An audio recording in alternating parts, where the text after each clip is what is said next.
दोस्तों हमारे चैनल दर्पण ज्ञान सागर में आप सभी का स्वागत है। मित्रों, एक बार भगवान शिव कैलाश पर्वत पर बैठे थे तो माता पार्वती पहुंच जाती हैं और कहती हैं, प्रभु मैं जब आपसे मिलने आ रही थी तो मेरी नज़र पृथ्वी लोक पर पड़ी।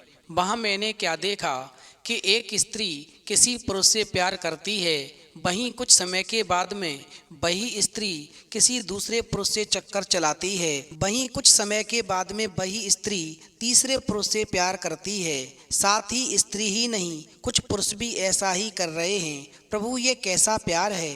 इसलिए मैं ये चाहती हूँ कि आज आप मुझे एक ऐसी कहानी सुनाएं जिस कहानी को सुनने के बाद में स्त्री या पुरुष एक दूसरे को धोखा ना दें और जन्मों जन्मों तक साथ निभाएं। फिर भगवान शिव कहते हैं, पार्वती ठीक है, आज मैं तुम्हें एक ऐसे फूल की कहानी सुनाता हूँ जिस कहानी को सुनने के बाद में कोई भी स्त्री या पुरुष एक दूसरे को धोखा नहीं देगा। तो मित्रों, कहानी शुरू करने से पहले मेरा आप सभी से अनुरोध है कि आप हमारी कहानी में खो जाएं। उससे पहले हमारे चैनल को सब्सक्राइब करके बेल आइकन अवश्य दबा लें, जिससे हमारी हर वीडियो का नोटिफिकेशन सबसे पहले आप तक पहुंच सके और आप हमारी हर वीडियो से प्राप्त ज्ञान का अपने जीवन में लाभ उठा सकें। तो आइए कहानी शुरू करते हैं। भगवान शिव कहते हैं, पार्वती एक घना जंगल था। इसमें तरह तरह के जंगली जीव जंतु रहते थे। जंगल तीन ओर से ऊंचे ऊंचे पहाड़ों से घिरा हुआ था। वहीं जंगल में एक और एक बड़ी नदी बहती थी। पहाड़ बहुत ऊंचे थे और नदी बहुत गहरी और चौड़ी थी। इस नदी को पार करना बहुत ही कठिन था, इसलिए बाहर का कोई भी व्यक्ति जंगल के भीतर नहीं पहुंच पाता था। वहीं इस जंगल में एक वृद्ध साधु रहता था। वृद्ध साधु के बहुत से शिष्य थे। वृद्ध साधु ने तो जंगल के बाहर की दुनिया देखी थी, लेकिन साधु के शिष्य बाहर की दुनिया से पूरी तरह अनजान थे, क्योंकि वो शिष्य कभी भी जंगल के बाहर गए ही नहीं थे। अतः बाहर की दुनिया के बारे में वो कुछ भी नहीं जानते थे। वहीं वृद्ध साधु ने भी अपने शिष्यों को बाहर की दुनिया के बारे में कुछ भी नहीं बताया था। साधु ने केवल अपने शिष्यों को स्वर्ग की देवी देवताओं के बारे में थोड़ा बहुत ही बताया था। भगवान शिव कहते हैं, पार्वती वहीं वृद्ध साधु और उसके शिष्यों का अधिकांश समय पूजा पाठ और जप तप में व्यतीत होता था। वो प्रातःकाल उठ जाते, नदी किनारे स्नान करते और पूजा पाठ के कामों में लग जाते।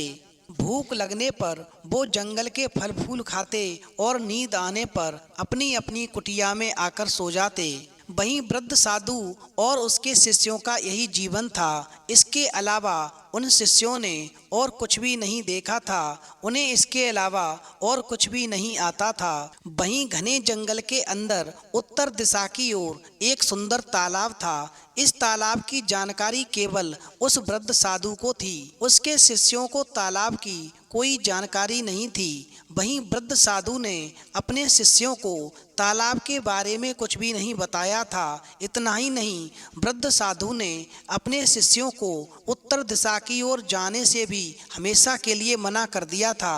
चूंकि सभी शिष्य वृद्ध साधु का बड़ा सम्मान करते थे, इसलिए वो उत्तर दिशा की ओर नहीं जाते थे और मन ही मन में साधु से बहुत डरते भी थे।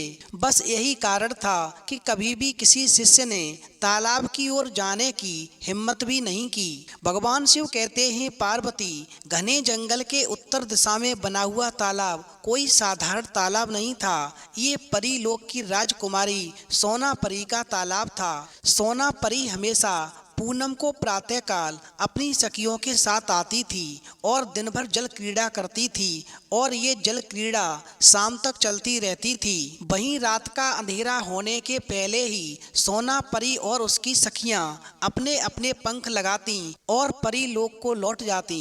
वहीं वृद्ध साधु का एक युवा शिष्य था जो हमेशा ये सोचा करता था कि घने जंगल के उत्तर दिशा में ऐसा क्या है जो गुरुजी ने सभी शिष्यों को उधर जाने से मना किया है। वहीं एक दिन एक शिष्य ने तय किया कि वो घने जंगल के उत्तर दिशा की ओर जाएगा और वहां जाकर देखेगा कि आखिरकार उत्तर दिशा में ऐसा क्या है जो गुरुजी ने उत्तर दिशा की ओर जाने से हमेशा के लिए मना कर दिया है। वहीं अगले दिन वो युवा शिष्य जो था अपने सभी साथियों से पहले उठा और अकेले ही जंगल के उत्तर की ओर चल पड़ा। चूंकि पूनम का दिन था और युवा शिष्य जो था जिस समय तालाब के किनारे पहुंचा दोपहर हो रही थी। युवा शिष्य ने तालाब के किनारे जो दृश्य देखा तो वो देखता ही रह गया। तालाब में सुंदर सुंदर परियां निर्वस्त्र होकर जल क्रीड़ा कर रही थीं।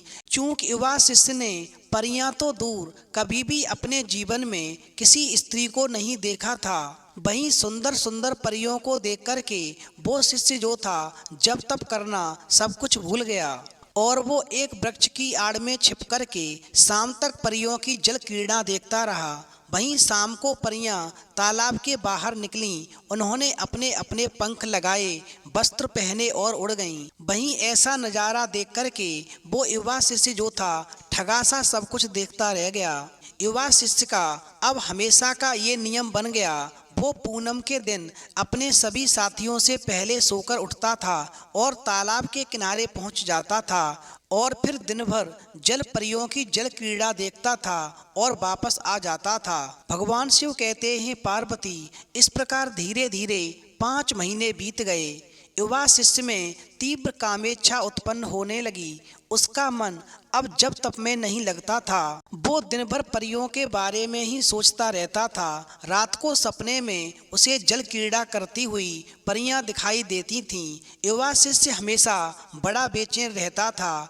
उसकी समझ में नहीं आ रहा था कि वो करे तो क्या करे। वहीं इतने दिनों में उसने परियों के बारे में इतना तो जान लिया था कि परी लोक से आने वाली परियों में एक उनकी राजकुमारी है और बाकी सब उसकी सखियां हैं। वहीं परियों की राजकुमारी अपनी सखियों के साथ हमेशा पूनम की सुबह को ही आती थी। भगवान शिव कहते हैं पार्वती, एक दिन युवा शिष्य ने निश्चय किया कि वो इस बार परियों की राजकुमारी से बात करेगा। वहीं अगले दिन पूनम थी और फिर वो युवा शिष्य अपने सभी साथियों से पहले उठा और तालाब की ओर चल पड़ा। वहीं तालाब के निकट पहुंच कर के पहले तो वो परियों की जल क्रीड़ा देखता रहा। इसके बाद उसने परियों की राजकुमारी सोना परी के पंख उठा लिए और कुछ दूर जाकर के एक वृक्ष के नीचे सो गया। वहीं युवा शिष्य जो था काफी देर तक सोता रहा और फिर अचानक उसके कानों में किसी स्त्री के रोने की आवाज पड़ी। कोई स्त्री रो रो कर कह रही थी कि मेरे पंख कहाँ गए, मेरे पंख कौन ले गया, अरे मेरे पंख दे दो, मैं वापस परी लोक कैसे जाऊंगी। वहीं युवा शिष्य एकदम से उठकर खड़ा हो गया और सोना परी के निकट आ गया और वो देखने लगा कि ये करुण आवाज सोना परी की है। वहीं सोना परी जो थी श्वेत रेशमी वस्त्रों में बड़ी ही सुंदर लग रही थी। युवा शिष्य ने जब उसे देखा तो देखता ही रह गया और फिर ये सब नज़ारा देखने के बाद में उस युवा शिष्य ने सोना परी के पंख वापस कर दिए। वहीं सोना परी ने भी जब युवा शिष्य को देखा तो वो ठगी सी रह गई। उसने परी लोक में अपनी माँ से धरती के पुरुषों के बारे में तो सुना था लेकिन पुरुषों को कभी भी देखा नहीं था। वहीं सोना परी को भी वो युवा शिष्य बहुत ही सुंदर लग रहा था और युवा शिष्य भी सोना परी को बड़ी प्यार भरी नज़रों से देख रहा था और सोना परी भी उसे ऐसे देख रही थी कि मानो सम्मोहित हो गई हो। वहीं सोना परी की सभी सखियां अपने अपने पंख लगाकर जा चुकी थीं और इस समय पर वो सोना परी अकेली थी। भगवान शिव कहते हैं पार्वती, फिर इस प्रकार कुछ समय तक दोनों एक दूसरे को ऐसे ही देखते रहे। इसके बाद युवा शिष्य ने सोना परी का हाथ पकड़ा और एक वृक्ष के नीचे आ गया।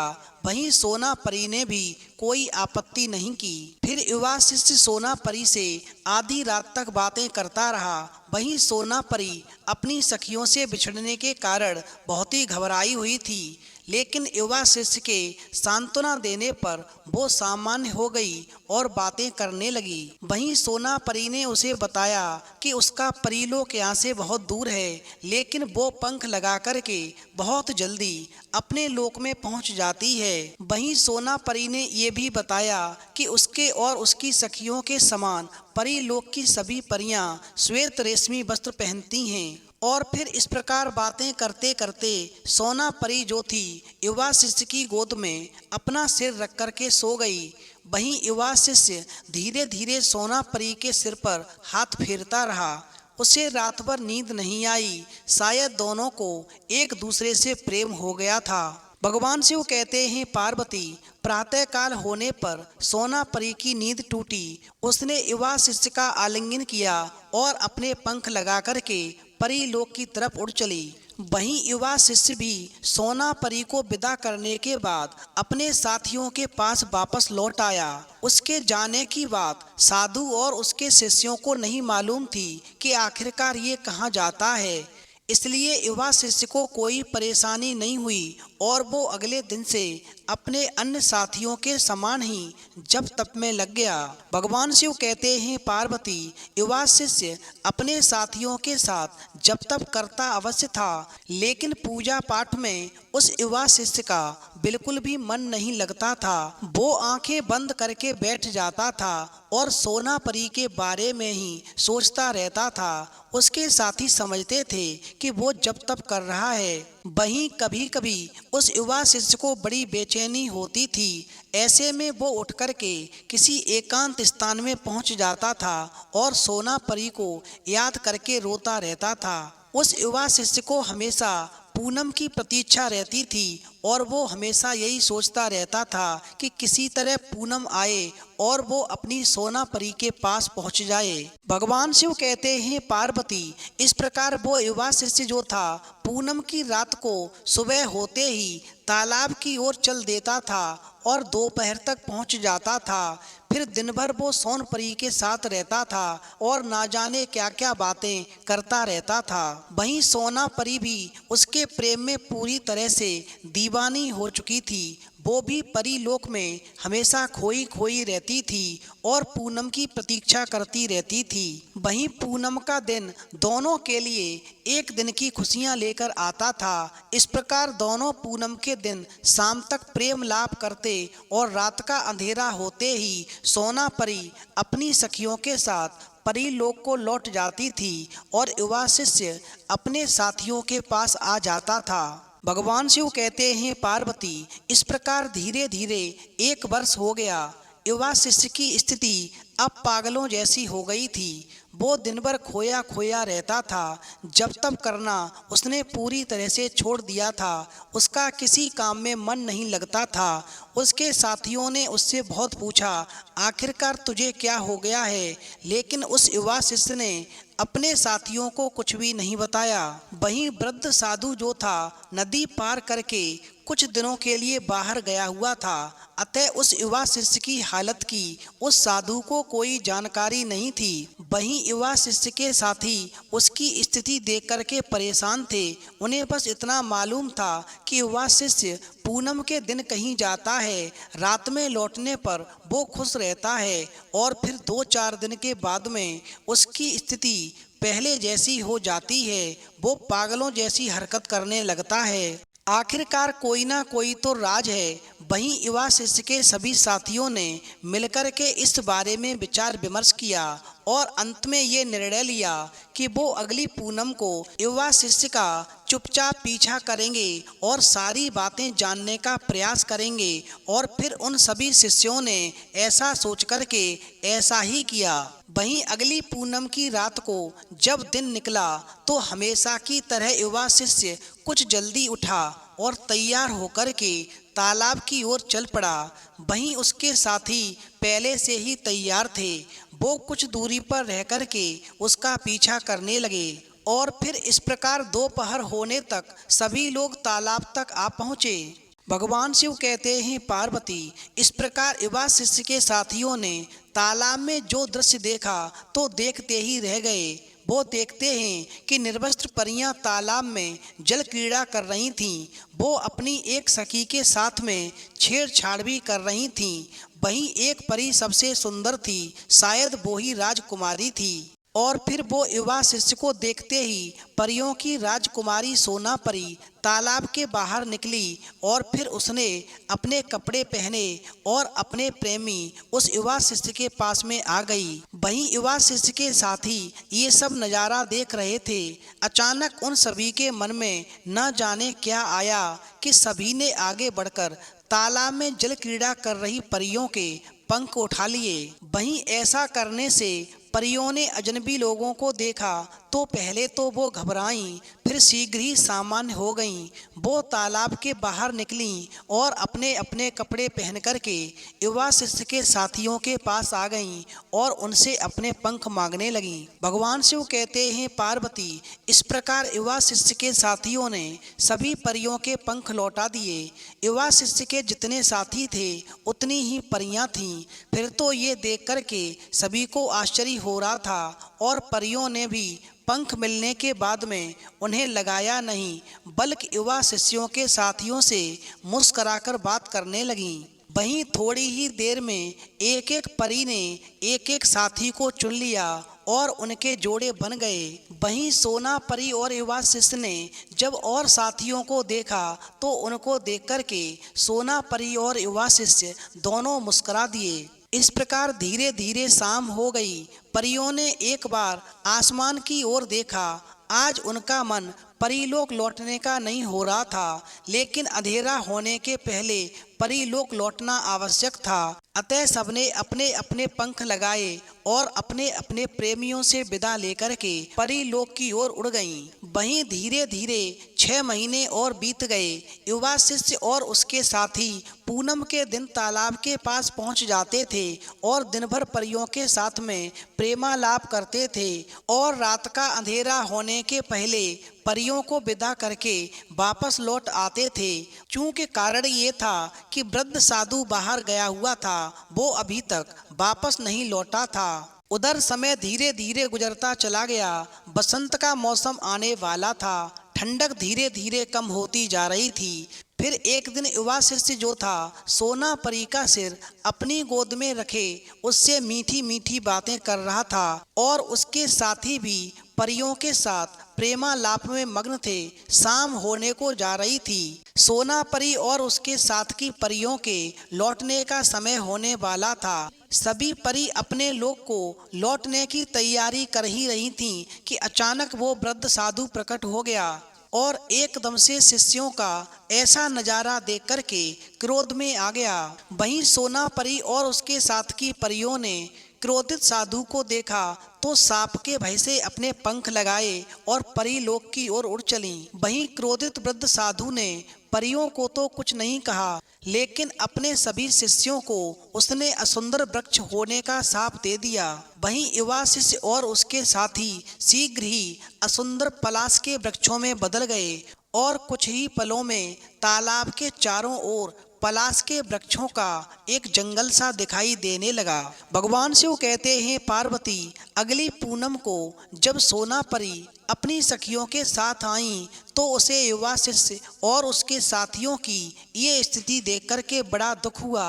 चूंकि सोना परी युवा शिष्य को हृदय से प्यार करने लगी थी, वो बड़ी देर तक वृक्ष पर अपना सिर पटक कर रोती रही। इससे उसका सिर फट गया और पलाश का पेड़ खून से तर हो गया। सोना परी के समान उसके साथ की परियां भी पेड़ बने अपने अपने प्रेमियों पर सिर पटक पटक कर विलाप करती रहीं और उनके भी सिर फट गए और खून बहने लगा। वहीं सोना परी और उसके साथ की परियां शाम तक रोती बिलखती रहीं और उन्होंने जीवन में कभी भी किसी दूसरे पुरुष से प्रेम न करने का वचन लिया और फिर अपने अपने पंख लगा कर के दुखी मन से रोती हुई परी लोक को चली गईं। भगवान शिव कहते हैं, पार्वती, प्यार हो तो ऐसा हो, यदि किसी से प्यार करना हो तो ऐसा प्यार करना चाहिए। सोना परी और उसके साथ की परियों का खून पलाश के वृक्ष पर जहाँ जहाँ गिरा वहाँ पलाश के फूल खिल उठे और आज भी बसंत के आगमन के समय सोना परी और उसके साथ की परियां